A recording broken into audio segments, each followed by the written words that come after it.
Hi, this is Kathy Ireland for Your Home TV, sharing a special thank you for joining Dave Stevens and Troy Geary as the Geary, Stein and Stevens Show broadcasts live from the All-Star Game in Arlington, Texas, with continuing coverage the following week. We encourage you to please tune in with Dave and Troy as they go live from Cooperstown, New York to cover the 2024 Baseball Hall of Fame induction. We hope you and your family enjoy the best of baseball this summer on Your Home TV. All right, here we are, day 2 of the MLB All-Star Weekend. Troy, Geary, and I here, and we are at the Stock Exchange. I mean, we're at the draft, but I got cows and bulls and dirt, and where the heck are we, Troy? I don't know, man. It's called the Stock Exchange, but I've seen bulls, man, we're on dirt right now. This is fun. It's the wrong sport. The Bulls are in the NBA, but the MLB Draft is going. A lot of excitement. MLB is trying to be like the NBA and the NFL and create this immersible fan experience. We got dignitaries, we got former players, we got draft picks going around, but so far this first round has been kind of a shocker. Yeah, I mean, we've had a lot of underslot guys. First round pick, Travis Masana. You know, I think he was the 4th rated player, so a lot of teams are going for value and trying to save some money with the new draft slot system.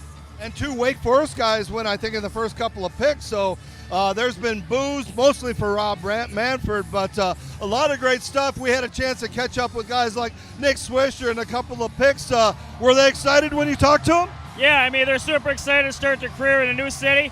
I talked to J.J. Weatherford, Christian Moore, and there's a couple other guys here tonight I'll be speaking with. And as you can hear, this place is erupting. The fans seem to be having a good time. They've had line dancing. They've had mascots dancing. They've been doing all kinds of crazy stuff. But we want to let you hear from some of the players and the people that are around here at the 2024 MLB Draft. We got to throw it over to the one and only DJ, Miss Ninja. Take it away, sis. JJ, what does it mean to go to St. Louis, a big baseball tradition community, and how excited are you, to be involved in that? I'm excited. That's what they do there. It's a baseball city. They're winners, and I'm super excited to join the family. I know they got a great staff, great farm system, and they're going to make me a better player. So I'm just excited as to go there as they are to have me. Hey, JJ, describe that call when you got the call, and what was going through your mind there? It was awesome. Yeah, I found out just a little bit before most people did that I was going to St. Louis, and I was just super excited. Well, this man doesn't need an introduction, but I'm going to say it anyway.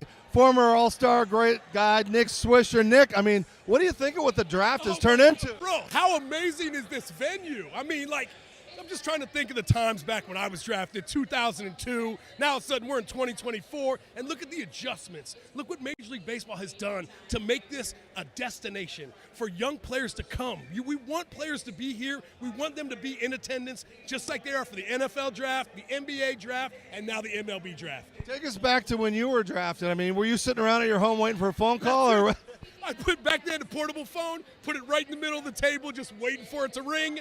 I mean, we're just getting the internet going back then, at that time. So I think just for myself, I'm usually here every year for the draft.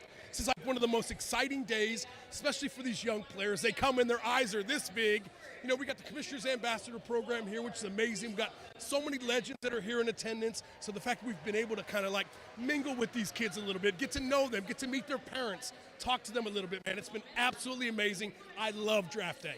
You have been an ambassador for baseball. Now you get to do it for real. So tell us a little bit about what that entails. Oh, man, it's just being part of the game, right? Just continuing to build the game and move it forward. Obviously, the game is in my heart. It's in my blood. There's nothing I love more than my family and the game of baseball. So anything that I can do to be part of growing our game for the better good, to get all these young kids to understand this is the game that you need to be playing. And I think the commissioner's done an amazing job. The venue that we have this year compared to last year, the year before, it just keeps getting better and better and better. So for someone like me, it's an honor and a blessing to still be part of this amazing group. A lot of great names out here. Is there a scheme out there for somebody? Wow. Hey, I don't know, man. We got some bats this year. That's the thing that I'm really looking for, man. We got a lot of young kids with a lot of good sticks in the lineup. So I'm really excited to see. I mean, we've got J.J. Weatherholt, We've got, more from Tennessee. There's just so many studs that are here right now. I can't wait to see where everybody ends up because the shuffle that happens last minute. So I'm really, really excited. I mean, obviously for us with the Yankees, I'm always excited to see who we can have here. We normally have that later pick in that first round, so I'm really, really excited to see who we end up with, and obviously the second round as well. Nick, go get some caffeine. You're not excited enough. All right. Good to Thanks, see you, Nick. baby. I appreciate Yes, it. sir, brother. Take care. All right. Braden, obviously it was a lot of fun playing for Texas, but how do you feel now going to Boston Red Sox, such a storied franchise? What are you most excited looking for playing for that franchise? Yeah, I'm excited to win. That's the biggest thing I've always enjoyed doing my whole career, dating back before high school. And so I'm looking forward to winning and doing a lot of it and impacting those wins. Gerangelo, did you know that the Mariners were interested in you? And what does it mean to be a top 15 pick in this deep draft class? It's everything to me, especially just like all the work that I always put in, and it's like paying off right now, and it's just really awesome. How long, what age did you know that you could throw both ways? I would say the 7 and 8. I mean, I'm a natural left side, but I started like mocking my dad, and I started doing both when I was like 7 to 8 years old.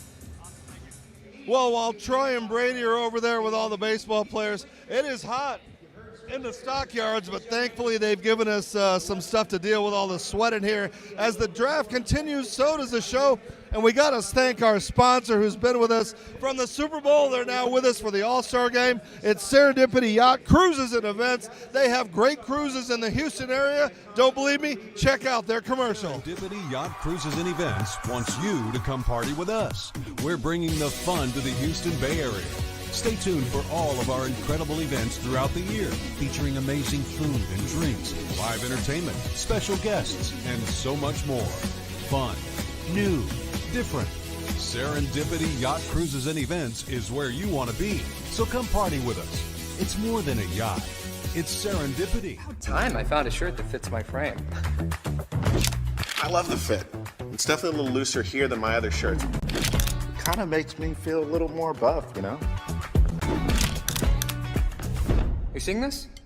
I'm 6'5". I can't do this without the shirt. I feel like I'm getting a designer shirt for a fraction of the price. Fits the way you want, everywhere you want. And I look pretty dang good too, don't I? Hi, everybody. Dave Stevens from the Geary, Stein and Stevens Show. And you know, Troy and I are on the road all the time covering games, doing things, my motivational speaking.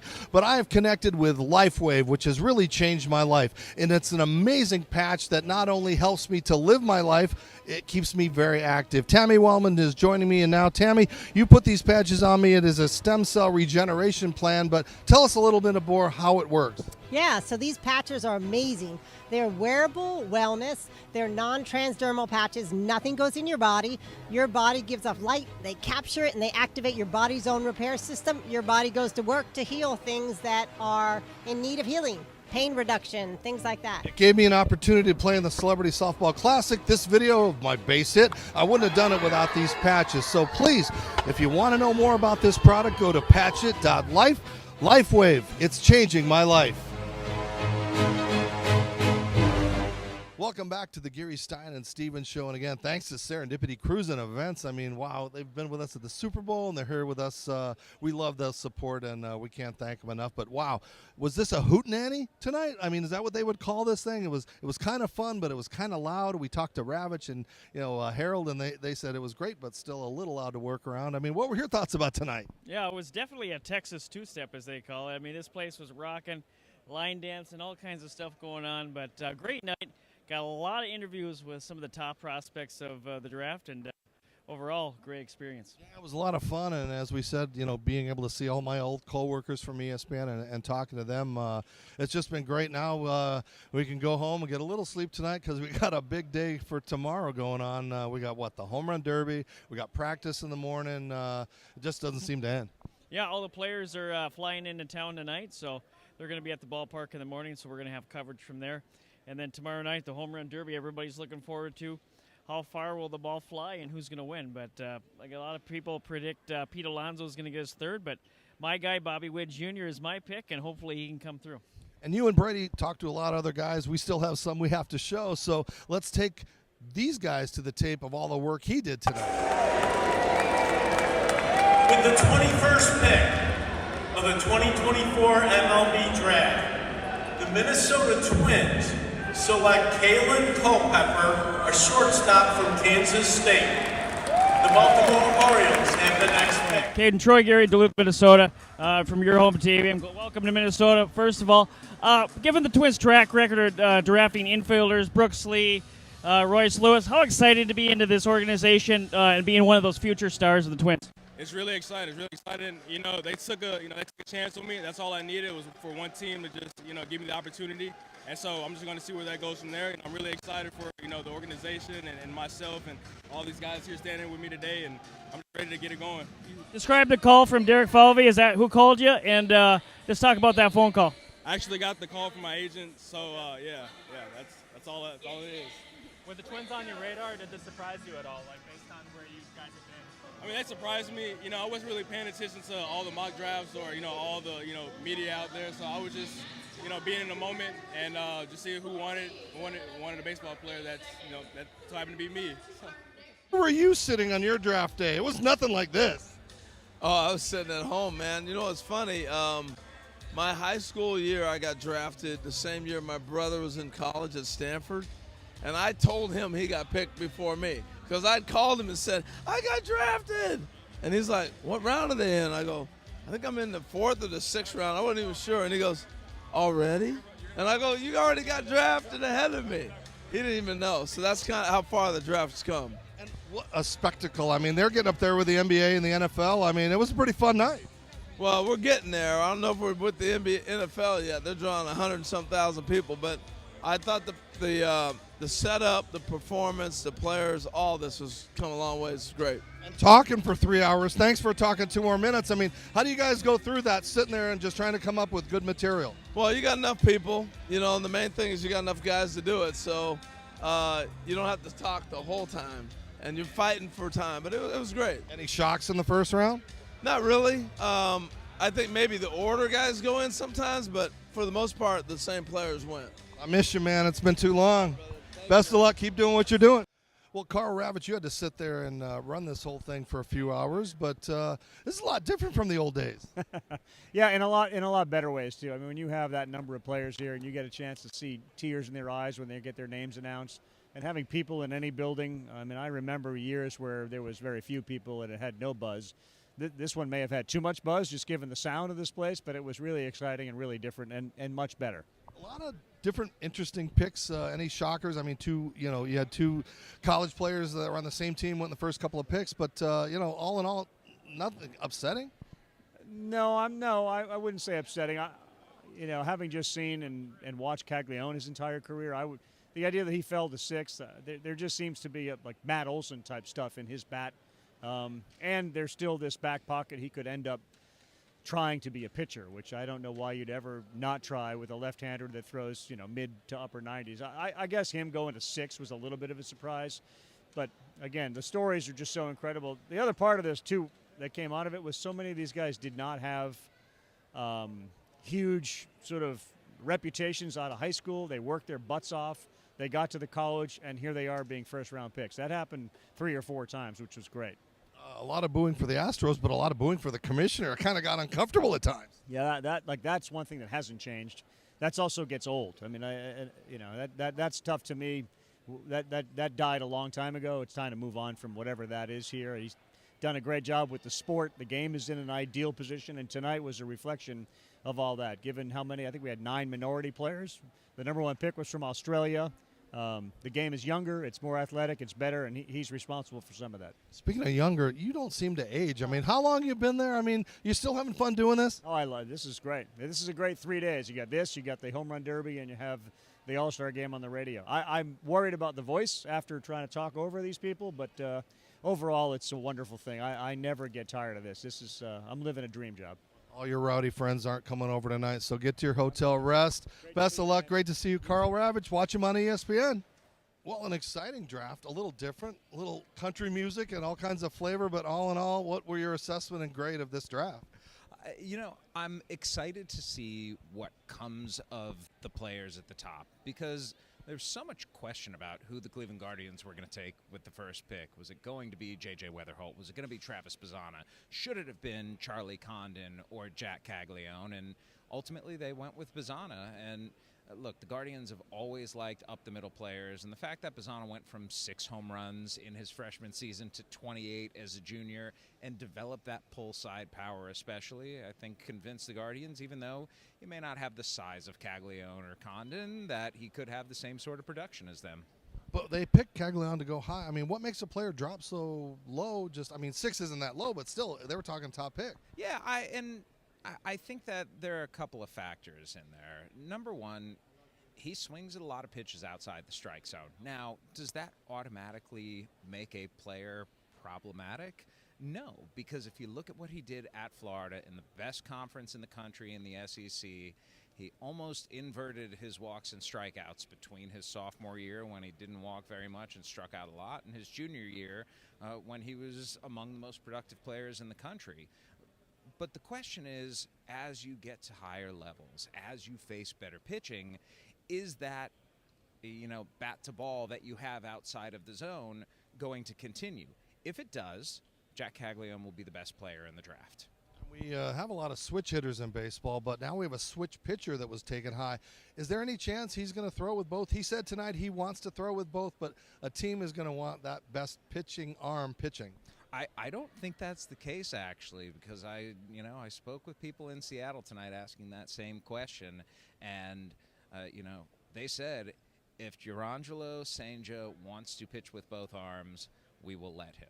So the idea that we're not just going to see a switch pitcher of the Pat Venditti ilk, but a guy who has extremely good stuff from both sides, you might as well let him try. And if it doesn't work, then, hey, you got time to develop. He's a younger guy, and, the less mileage on the arm, the better.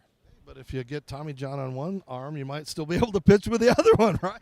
Let's not be speaking Tommy John into existence for anyone. Well, I enjoy watching you on ESPN, and you're still kind of the new kid on the block. You have such a youthful look. How has your experience been at ESPN? Because you seem to know everything, and everybody now turns to you for the inside stuff. I don't know about that, and I'm turning 44 in a couple months, so I don't know that I feel very young anymore, but it's a great place to work. The idea that I got to spend my night with Karl Ravech and Eduardo Perez and Kylie McDaniel and Kyle Peterson and Chris Burke and Jess Mendoza and Xavier Scruggs, people who are really good at their jobs, and get to talk about baseball. Is there a better job that exists? I don't think so. I love my time there. By the way, when's the last time you got carded? A couple weeks ago. Yeah. Oh, that's good. That's a nice youthful look, and that's what they want at ESPN. So what does that mean when I start looking old? I'm in trouble. Well, we know what happens to the old people at ESPN, so we won't even talk about that, Jeff. No. Well, thanks for joining me. Best of luck in the future, and hopefully we'll see you in Atlanta next year. All right. So I didn't know what I was in for tonight. My expectations, I don't want to say low, but, we walked into a barn. I was waiting for the steer and the cattle, but all in all, a pretty good night. And actually, for a while, I thought Will Stein was here. Did you see this? Check out this video of I'm walking around and I see Stein. I mean, he has fans here? I walked up to him and I said, "Oh, is that you, Will?" And he said, "Oh, no, I'm a fan of Will Stein, though. I mean, at the NFL draft, I saw a T-shirt with a picture of Will's face on it. I mean, this guy's everywhere. He has fans all over the world." And I thought with the Royals thing there might have been some connection. But sorry, Will, you'll have to join us next year in Atlanta at the All-Star Game. But that's going to do it for tonight. Again, we thank you for watching us on your home TV, and you can watch it on the Roku app or watch us on YouTube, Facebook, Instagram. We're everywhere. Yeah, we're everywhere. MySpace? I don't know if Tom will like that. We're not on MySpace anymore. But check us out. Continue to follow us. And again, thank you for your support. Thank you for tuning in to the Geary, Stein and Stevens Show. Follow us on social media. Watch us on yourhometv.com, or now we're on Roku. Download it and watch us. And thanks for tuning in. Until next time, America. That's a wrap.